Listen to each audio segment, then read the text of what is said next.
Pare, dapat hindi nalilinis yung mga ganyan itsura, pare.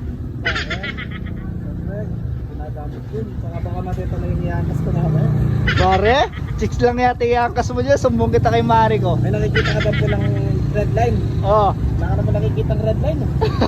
pare. Kahit guys, alam mo saan papunta yung red line ko? Oh, Yung S-line. oh. Papunta rin po.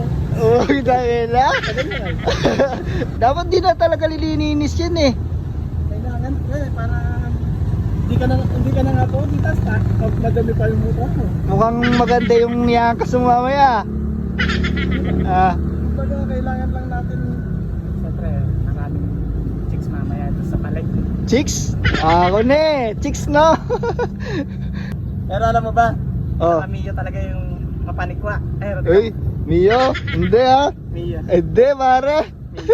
Mio, pre. Hindi.